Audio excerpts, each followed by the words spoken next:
Hi everyone, long time no see. Okay, you might have noticed on the Facebook page, www.facebook.com/Namja Gamja channel, right, that I talked about a lot of videos that I was going to make, and I haven't really posted anything. So this is one of the videos I'm going to make now that I'm in my new apartment in New Zealand. Great. I've got my K-pop behind me as well, if you can see that. That's not K-pop. K-pop. Yeah. One of the new videos I wanted to record is about tips for learning English. The biggest tip I used to tell my students is just don't stress out. Try your best just to relax. Just take your time. If you learn one thing every day, that's okay, because at the end of the year, you're going to know 365 things that you didn't know before, right? I used to see people trying to memorize lists and lists and lists of words, a crazy amount of words that they're probably never going to use. So if you think, oh my gosh, I want to be fluent like that girl in my class, she's so smart, I want to be like her, you know, she's probably been studying English for 8 hours a day for her entire life, right? You know, don't compare yourself to others either, right? Just focus on what you can do in little pieces.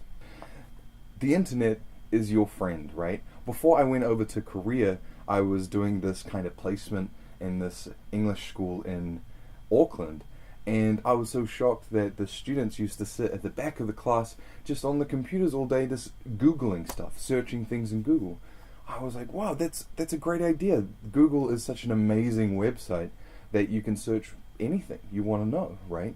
So Google is your friend when you're learning English. People like me post stuff on YouTube all the time for learning English. So YouTube is great, and YouTube and Google work well together, right? And I used to say this a lot. Learning a language is kind of like working out at the gym, right? Language is a muscle. So if you exercise a lot, your muscle's going to get bigger. But if you stop exercising, then your muscles are going to be like mine. They're going to disappear, right? So if you don't practice English, even if it's just a little bit every day, then you're going to forget everything, right? Just like exercise, though, you're not going to notice the changes that happen as well. So if you're working out every day, a couple of months later, people are going to say, hey, you look really good. Have you been working out? And you think, oh yeah, I have been working out, right? You don't notice because you see yourself every day. So you don't notice those little changes, right? But over time, those changes add up and other people will start to notice as well. I used to see this all the time in my class. Like, I'd have two students, one would come every 2 weeks, one would come every single day, and then the student that would come every 2 weeks would look at the student that came every day and say, wow, your English is so great, right? What are you doing? Like, what's your secret? It's not a secret. That person is just coming every day. They're studying. They're actually doing it, right? So it's really important to keep up if you can, right? Even if it's something little. It doesn't have to be a big exercise routine every day. Just little things. Just try your best, right? If you want to monitor your progress yourself, I recommend doing things that you can check back on later on, right? Keeping everything aside. So if you want to check how your writing skills are, go and have a look at something you wrote 6 months ago, right? Or record your voice, save it on your computer, and then listen to yourself speaking English later on, right?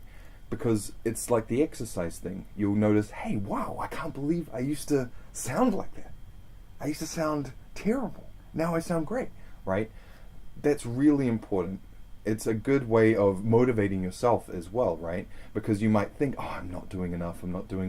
But then you go back and look at your past work and you think, wow, this is like a child's writing, and now I'm writing like an adult. That's so great. If you want to see how much your reading has improved, go try and read something that you thought was really difficult before and see if it's any easier, right?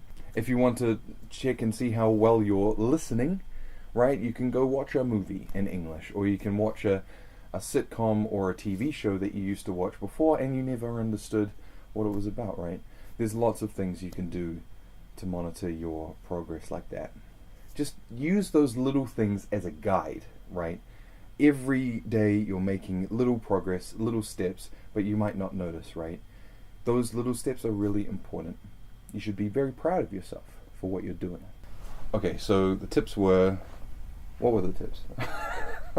Take little steps. Focus on little things at a time, even if it's just one new word per day. Little things, okay? Use Google. Google's really good. Think of learning a language like exercise, so you should try and do something every day. Oh, don't compare yourself to others. That's really important. Use things as a guide, like recording yourself or reading something you've written before. That's really good. And be proud of yourself. Most important thing, I think, that my students never were, is proud. It's okay to be proud of yourself. You're doing something really difficult, and it's good that you're doing it.